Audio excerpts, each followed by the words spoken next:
പ്രിയമുള്ളവരെ, നമസ്കാരം. ഇന്നത്തെ പ്രഭാത ചിന്തയിലേക്ക് ഏവരെയും ഹൃദയപൂർവ്വം സ്വാഗതം ചെയ്യുന്നു. പ്രിയപ്പെട്ട എഴുത്തുകാരൻ കാഞ്ചിയാർ മോഹന്റെ ചിന്താസരണികളിലെ ഒരു ഏടുമായി വായനാ വഴിയിൽ കൂടെയുള്ളത് നിങ്ങളുടെ സ്വന്തം ഗീതപ്രഭയാണ്. കേരളീയ സംസ്കാരം അതിന്റെ തനിമ നിലനിർത്തിക്കൊണ്ട് തന്നെ കാലാന്തരങ്ങളിൽ വലിയ മാറ്റങ്ങൾക്കും ചില അപജയങ്ങൾക്കും വിധേയമായിട്ടുണ്ട്. പ്രകൃതിയോട് ഇഴകിച്ചേർന്ന ജീവിത ശൈലിയും സാമൂഹികമായ ഒത്തൊരുമയുമായിരുന്നു ഒരു കാലത്ത് നമ്മുടെ മുഖമുദ്ര. എന്നാൽ ആധുനികതയിലേക്കുള്ള പ്രയാണത്തിൽ മൂല്യബോധത്തിലും ശീലങ്ങളിലും സാരമായ മാറ്റങ്ങൾ സംഭവിച്ചു.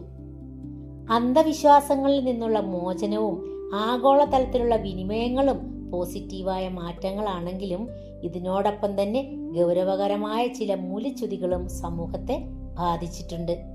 ഇന്ന് കാണാൻ വേണ്ടി ജീവിക്കുക എന്ന ഉപഭോഗ സംസ്കാരം മലയാളിയിൽ ശക്തമാണ്. ലളിത ജീവിതം എന്ന സങ്കല്പം മാറി ആഡംബരത്തിനും പ്രദർശനപരതയ്ക്കും പ്രാധാന്യം ലഭിച്ചു. അണുകുടുംബങ്ങളുടെ വർധനവ് പഴയ തലമുറയിൽ നിന്നും പകർന്നു കിട്ടേണ്ടിയിരുന്ന അനുഭവ സമ്പത്തിനെയും സ്നേഹബന്ധങ്ങളെയും ഇല്ലാതാക്കി. ഇത് വയോജനങ്ങളെ ഒറ്റപ്പെടുത്തുന്നതിലേക്കും മാനസികമായ അകലങ്ങളിലേക്കും നയിച്ചു.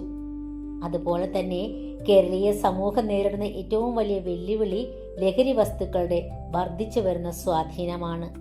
ഇത് യുവതലമുറയുടെ സർഗാത്മകതയെ നശിപ്പിക്കുക മാത്രമല്ല, ക്രിമിനൽ പ്രവർത്തനങ്ങൾ വർദ്ധിപ്പിക്കുകയും ചെയ്യുന്നു. വ്യക്തിപരമായ നേട്ടങ്ങൾക്കായി മാത്രം ഓടുമ്പോൾ ഒരു സമൂഹത്തിൽ അയൽപക്ക ബന്ധങ്ങളും സാമൂഹിക പ്രതിബദ്ധതയും വെറും ചടങ്ങുകളായി ഒതുങ്ങുകയാണ്.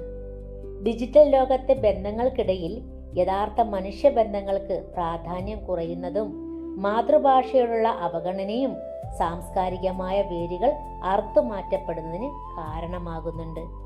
അതെ, മാറ്റങ്ങൾ അനിവാര്യമാണെങ്കിലും അവ നമ്മുടെ നന്മകളെ ബലി കഴിച്ചുകൊണ്ടാവരുത്. പഴയ കാലത്തെ സ്നേഹവും പുതിയ കാലത്തെ അറിവുകളും സമന്വയിപ്പിച്ചുകൊണ്ട് സാംസ്കാരികമായ ഈ അപജയങ്ങളെ മറികടക്കാൻ നമുക്ക് സാധിക്കണം എന്ന സന്ദേശമാണ് പ്രിയപ്പെട്ട എഴുത്തുകാരൻ കാഞ്ചിയാർ മോഹനൻ നമുക്ക് നൽകുന്നത്. എല്ലാ സൗഹൃദങ്ങൾക്കും ഒരിക്കൽ കൂടി ഒരു നല്ല ദിവസം നേരുന്നു. മറ്റൊരു പ്രഭാത ചിന്തയുമായി വീണ്ടും കാണാം. നന്ദി, നമസ്കാരം.